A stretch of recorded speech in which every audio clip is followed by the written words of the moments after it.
కరీంనగర్ ఉమ్మడి జిల్లా వ్యాప్తంగా బుధవారం తెల్లవారుజాము నుండి ఎడతెరిపి లేకుండా భారీ వర్షం కురిసింది. దీంతో కరీంనగర్ శివారు ప్రాంతంలోని ఇటు తీగలగుంటపల్లి, అదేవిధంగా రేకుర్తి, అదేవిధంగా మంచిర్యాల చౌరస్తా, పోతిరాంపూర్, అల్కాపూర్ కాలనీ, పద్మనగర్, ఇటు రామచంద్రపూర్ కాలనీ మొత్తంగా ఈ భారీ వర్షం కారణంగా మొత్తంగా నీటితో నిండిపోయాయి. ఎక్కడెక్కడ ఏ సమస్యలు ఉన్నాయో మున్సిపల్ కమిషనర్ ప్రఫుల్ దేశాయ్ కూడా వచ్చి అక్కడ ఉన్న సమస్యలను అక్కడ అధికారులతో చర్చిస్తున్నారు. ఎక్కడ ఏ సమస్యలు ఉన్నా కూడా పారిశుద్ధ్య కార్మికులు త్వరితగతిన పనులు పూర్తి చేసి ప్రజలకు ఎలాంటి ఇబ్బందులు కలగకుండా చూడాలని కూడా మున్సిపల్ కమిషనర్ ఇక్కడ చూస్తున్న పరిస్థితి నెలకొంది. మనతో పాటు మున్సిపల్ కమిషనర్ సార్, చెప్పండి సార్, లోతట్టు ప్రాంతాలు ఏమైనా గుర్తించారా? ఎలాంటి సహాయక చర్యలు చేపట్టబోతున్నారు?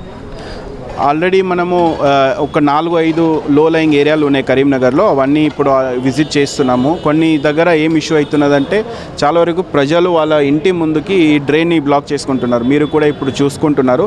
సో మీ ద్వారా మనం అందరికీ రిక్వెస్ట్ అంటే డ్రైన్ ఎక్కడ బ్లాక్ చేయొద్దు, చేస్తే మనం మాత్రం యాక్షన్ తీసుకుంటాం, ఫైన్ వేస్తాము ఇప్పటి నుంచి.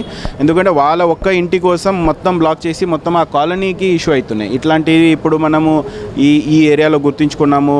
మంచిర్యాల చౌరస్తా సేమ్ ఇష్యూ ఉంది, ఆర్టీసీ బస్ స్టాండ్ దగ్గర ఇష్యూ ఉన్నది, ఆర్టీసీ వర్క్షాప్ దగ్గర ఇష్యూ ఉన్నాయి.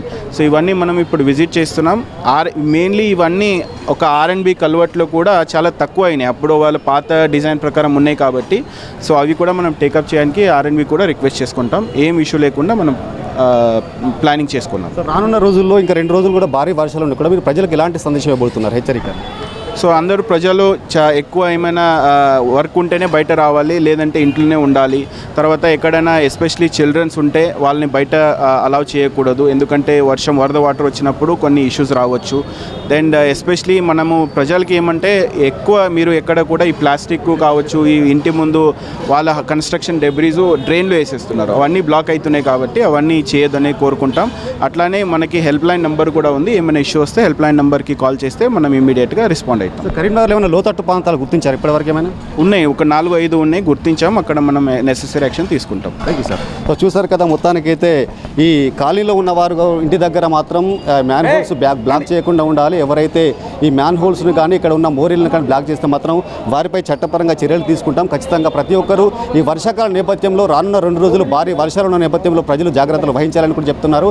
అదేవిధంగా కరీంనగర్లో కొన్ని లోతట్టు ప్రాంతాలు ఉన్నాయి, అక్కడ మీకు తక్షణ చర్యలు కూడా ఏర్పాటు చేశాం. ఏవైనా సహాయ సహకారాలు కావాలంటే మాత్రం ఒక హెల్ప్ లైన్ నెంబర్ ఉంటుంది, దానికి కాల్ చేస్తే మీరు త్వరితగతిన సహాయ సహకారాలు చేస్తామని కూడా మున్సిపల్ కమిషనర్ ప్రఫుల్ దేశాయ్ చెప్పడం జరిగింది. వీడియో జర్నలిస్ట్ శేఖర్తో శ్రీనివాస్, మైత్రి ఛానల్, కరీంనగర్.